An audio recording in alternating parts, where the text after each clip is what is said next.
Selamat datang kembali di channel YouTube Kisah Misteri Horor. Pada kesempatan ini kami hendak mengisahkan tentang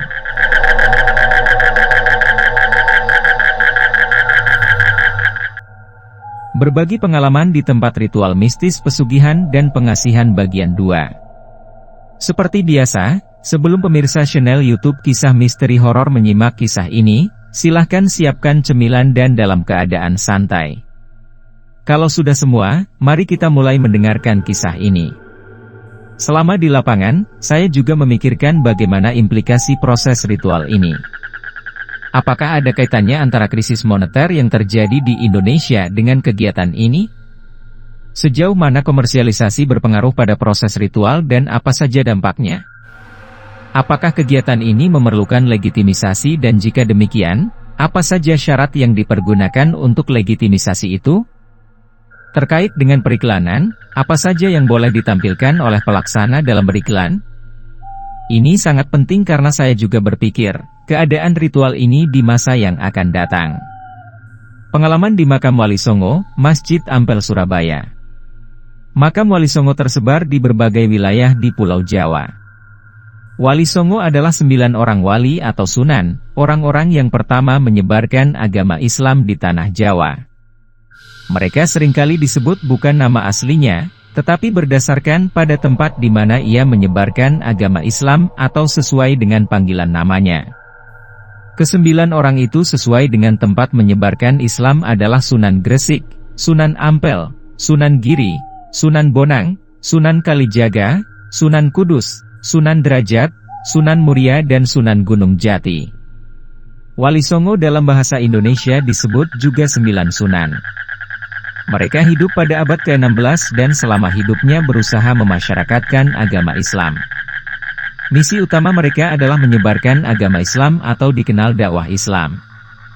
Seringkali mereka berkumpul dan membicarakan permasalahan yang menimpa umatnya. Bahkan ada yang menggambarkan karena kedekatannya dengan Allah, maka permohonannya selalu dikabulkan dan mereka juga memiliki kekuatan mistis yang sampai saat ini masih dipercaya oleh masyarakat.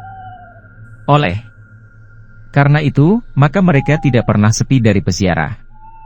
Mereka beralasan jika berdoa di Makam Wali Songo akan cepat mendapat wasilah Allah. Dengan demikian, apa yang menjadi permintaan mereka akan segera terwujud atau dikabulkan. Tepat hari ini, saya pergi ke Masjid Ampel Surabaya. Di sini terdapat makam Sunan Ampel. Agar sampai di lokasi, saya harus berjalan kaki melalui kampung Arab. Di sekitar masjid, tampak ramai orang berjualan. Bahkan sesekali terlihat pengemis sehingga sempat muncul keraguan saya untuk melanjutkan perjalanan. Di dalam masjid, ternyata sangat ramai muslimin yang berkunjung.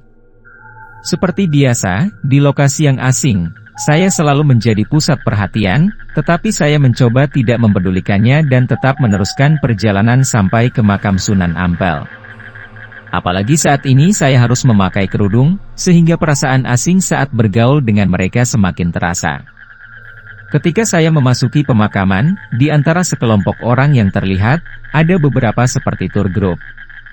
Mereka duduk mengelilingi makam Sunan Ampel dan berdoa. Yang mengagetkan saya adalah peziarah ini dipimpin berdoa oleh pemandunya dengan mempergunakan megafon. Sampai akhirnya saya merasa lega karena acara berdoa selesai dan pergi meninggalkan masjid. Hari ini saya sadari betapa tidak enak perasaan saya dengan Islam. Saya takut menyinggung perasaan mereka. Dari peziarah yang datang, sebagian besar berdoa memohon kekayaan dengan berbagai cara. Misalnya ada yang memohon tambah rezeki, kelancaran profesi dan usaha, atau penglaris atau bahkan meminsi pesugihan. Sangat terkenalnya makam Wali Songo ini sehingga banyak dimanfaatkan beberapa orang dengan membuka paket tur berkeliling Jawa khusus mengunjungi ke-9 pemakaman Wali Songo ini. Bahkan kegiatan tur ini sudah sangat terkenal dan mendapat tanggapan positif dari masyarakat. Pengalaman di Pesarean dan Keraton Gunung Kawi. Gunung Kawi terletak di Kecamatan Wonosari, sekitar 14 km dari kota Malang. Selama bulan September, media massa banyak memberitakan salah satu bangunan yang ada di sana, yang disebut Keraton Gunung Kawi terbakar dengan penyebab yang cukup aneh. Menurut artikel di majalah Misteri, nomor 279, di Gunung Kawi terdapat beberapa titik keramat, terutama sekitar keraton dan pesarean Gunung Kawi. Juga dikatakan, Gunung Kawi merupakan salah satu lokasi yang sangat terkenal bagi mereka yang ingin mencari pesugihan.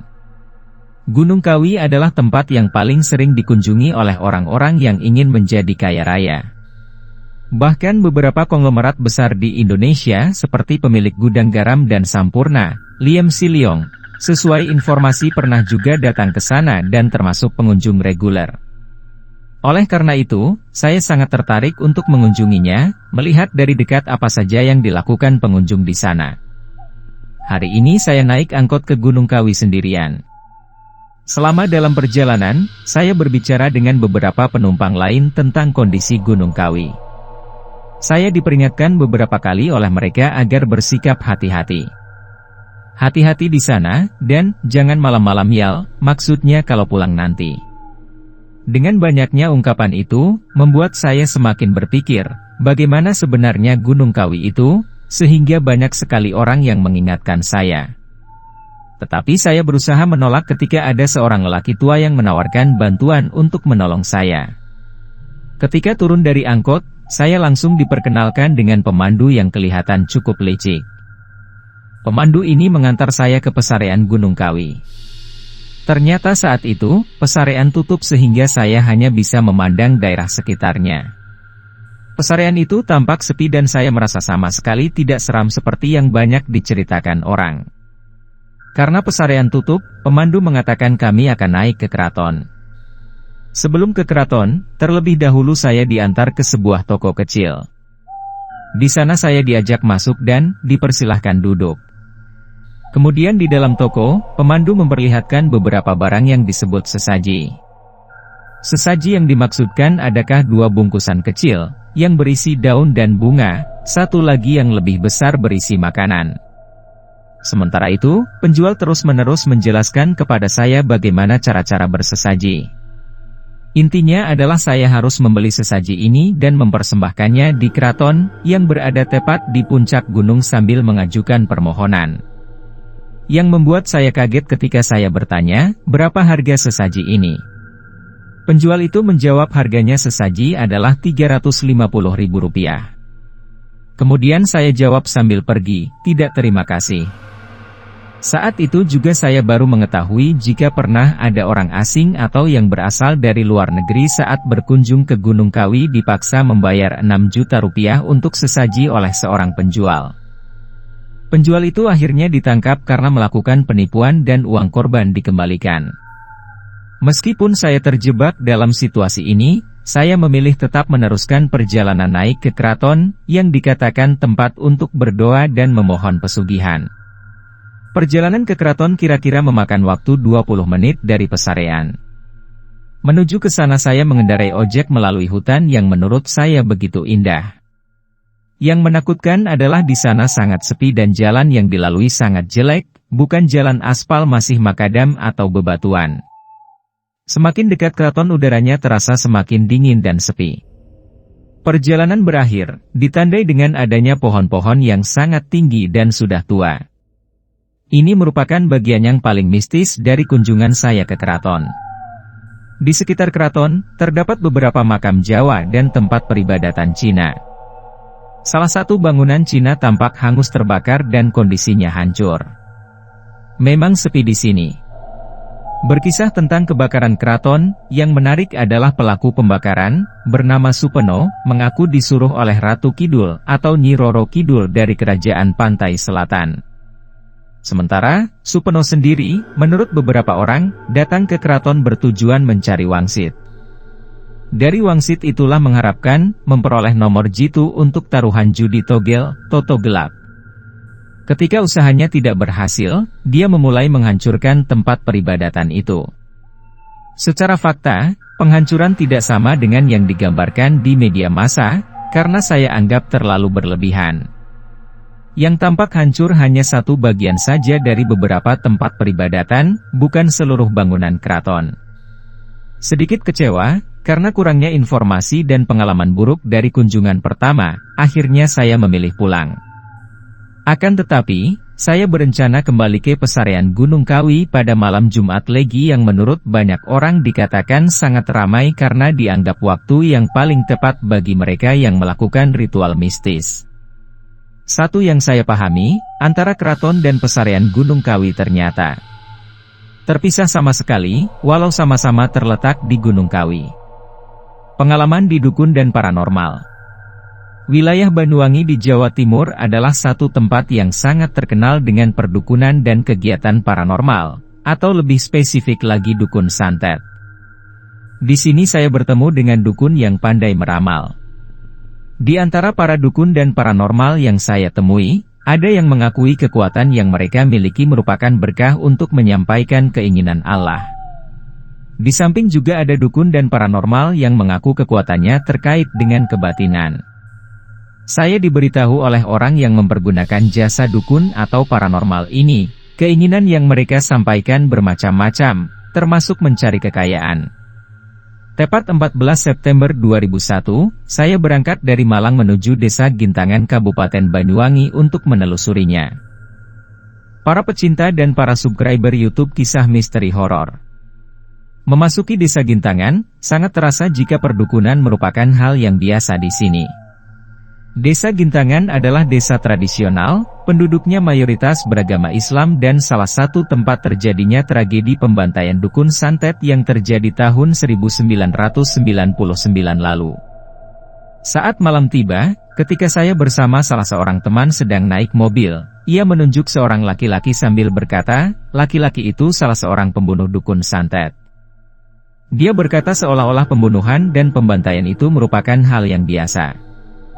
Kemudian, saya mengatakan keinginan saya untuk bertemu dengan salah satu dukun yang ada di sana. Ia sempat bertanya, untuk apa saya ingin menemui dukun. Para pecinta dan para subscriber YouTube Kisah Misteri Horor. Mengingat tujuan saya masih belum jelas, akhirnya sebagai langkah awal saya dianjurkan untuk menemui dukun umum dahulu, karena ada dukun spesialis pelayanan tertentu. Ketika saya meminta tolong untuk mengantarkan ke tempat salah satu dukun, masyarakat di sini sama sekali tidak meminta uang sepeser pun. Hal ini menunjukkan, sudah biasa bila seseorang menyandang predikat dukun dan bukan merupakan hal yang ditakuti, walaupun tidak meminta uang, orang yang mempertemukan saya dengan dukun bertindak seperti agen. Para penduduk desa yang bermasayah, mendatangi lelaki itu kemudian dia mengantarkan mereka kepada seorang dukun yang sesuai dengan permasalahannya. Bahkan dalam semalam, sudah ada 3 orang yang meminta bantuan kepadanya. Hari ini, saya dibangunkan oleh suara burung, Assalamualaikum, dalam logat Using, penduduk asli Banyuwangi, sekitar pukul 5. Kemudian kami berangkat ke rumah dukun yang terletak di desa tetangga desa Gintangan. Saya sudah diberitahu harus memberi uang Rp30.000 kepada dukun ketika usai mengajukan beberapa pertanyaan dan ia menjawab pertanyaan. Saat kami tiba di rumah sang dukun, kondisinya terlihat agak mewah dibandingkan rumah lain yang ada di sekitarnya. Bahkan kami merupakan satu kendaraan di antara banyak yang lain yang parkir di halaman luar rumah itu. Ketika memasuki ruangan, di ujung depan rumah tampak sang dukun, yang memakai peci dan sarung, dan seorang perempuan sedang duduk dan berbicara. Mereka tampak terlibat pembicaraannya serius dan, sekalipun saya tidak bisa mengerti apa yang mereka bicarakan karena memakai bahasa Using, saya berpikir itu aneh karena kami, dan orang lagi juga, masuk dan bisa mendengarkan permasalahan perempuan itu. Dari dukun yang saya temui, orang yang datang biasanya memiliki masalah tertentu yang spesifik. Misalnya perempuan yang saya lihat sedang berbicara dengan dukun ketika kami tiba, punya masalah suaminya ingin menikah lagi dan ia tidak ingin kehilangan suaminya. Dukun itu menyuruh dia melakukan beberapa hal termasuk mengumpulkan beberapa barang tertentu milik suaminya, kemudian membungkus dengan kemeja dan membakarnya. Para pecinta dan para subscriber YouTube Kisah Misteri Horor. Lalu bagaimana pengalaman saya sendiri? Kepada dukun itu saya bertanya tentang pesugihan. Jawaban dia adalah bahwa sebagai perempuan yang masih kuliah, seharusnya saya tidak mengharapkan kekayaan, yaitu menjadi kaya raya, pada waktu yang dekat. Dia menyuruh saya tidak goyang dan memusatkan diri pada pelajaran. Ketika sudah lulus dengan nilai yang bagus, uang akan mengalir dengan sendirinya. Mengenai jodoh, dia mengatakan memerlukan nama beberapa lelaki yang saya sukai atau teman dekat saya, calon. Dari daftar nama ini dia bisa menentukan mana yang cocok. Selain itu, dia juga mengingatkan saya agar berhati-hati terhadap penipuan. Tetapi ia tidak menjelaskan secara rinci, penipuan apa yang dimaksudkan. Sesuai dengan apa yang dikatakan dukun hari ini, saya merasa alasan yang diberikan sangat logis, kecuali tentang pembakaran barang milik suami perempuan yang Aaya lihat. Namun saya yakin, ada sesuatu tentang dia yang luar biasa. Dukun itu terlihat seperti bisa melihat sesuatu yang tidak ada, gaib. Dia mengatakan yang dia lihat adalah keinginan Allah juga. Semua yang saya alami, masih belum membuat saya yakin apakah percaya dengan perdukunan, tetapi yang pasti adalah perdukunan sering digunakan berbagai orang di daerah ini untuk mewujudkan tujuan tertentu. Kemudian, saya juga bertemu dengan seorang peramal. Peramal itu menggunakan alat kartu untuk meramalkan kejadian di masa depan. Dia mengakui kekuatannya yang dimiliki merupakan keturunan dari neneknya. Selanjutnya, untuk menambah kekuatannya, sebulan sekali, dia harus ke kuburan untuk melakukan ritual tertentu. Cara yang dipergunakan hampir sama dengan dukun yang saya temui sebelumnya. Peramal ini juga bertujuan memecahkan masalah yang spesifik. Misalnya, setelah saya berkonsultasi, ada dua perempuan datang untuk bertemu dengan peramal. Salah seorang dari mereka ingin menanyakan kecocokan lelaki sebagai calon suaminya. Ia melakukannya karena sudah lama gagal mencari jodoh. Bagaimana dengan pengalaman saya sendiri? Yang dia ramalkan sampai sekarang belum terwujud. Yang menarik tentang konsultasi ini, baik dengan dukun maupun peramal, adalah metode pembayaran. Pada akhir pertemuan, uang diberikan sambil bersalaman, dalam gaya yang sama sekali jauh dari kesan pembayaran formal. Ini dilakukan sebagai salah satu bentuk ucapan terima kasih. Selama ini saya ketahui, ada dukun, peramal dan pelaku kegiatan ritual mistis lain yang memasang iklan dan menetapkan harga, bahkan sangat tinggi. Namun di Banyuwangi, kegiatan ini sama sekali terlepas dari iklan, karena semua orang sudah tahu dan mempercayai dukun dan peramal itu. Kebanyakan dukun dan peramal yang saya temui berpendapat, mereka yang memasang iklan dan bersifat komersial sebenarnya justru bukan dukun atau peramal asli. Mereka menyarankan sebaiknya tidak mempergunakan jasa atau pelayanan dukun atau peramal yang komersial. Karena yang saya temui adalah dukun yang juga berpredikat kiai, ia berpendapat jika dukun yang bukan Islam dinilai kurang kuat, terutama untuk mewujudkan keinginan mereka yang meminta bantuan. Para pecinta dan para subscriber YouTube Kisah Misteri Horor. Berikut ini salah satu contoh pencari pesugihan yang saya temui di Banyuwangi. Contoh ini menunjukkan tradisi kuno yang masih dipergunakan di zaman modern. Perdukunan di zaman ini bersifat modernis. Oleh karena itu, banyak di antara mereka yang memanfaatkan untuk meramal atau meminta nasihat tertentu yang bertujuan memperlancar usaha untuk meningkatkan kondisi ekonomi mereka yang saat ini dinilai semakin sulit. Tadi pagi saya berbicara dengan pengusaha kecil yang berasal dari desa Gintangan. Dia bercerita tentang hubungannya dengan salah seorang dukun setempat.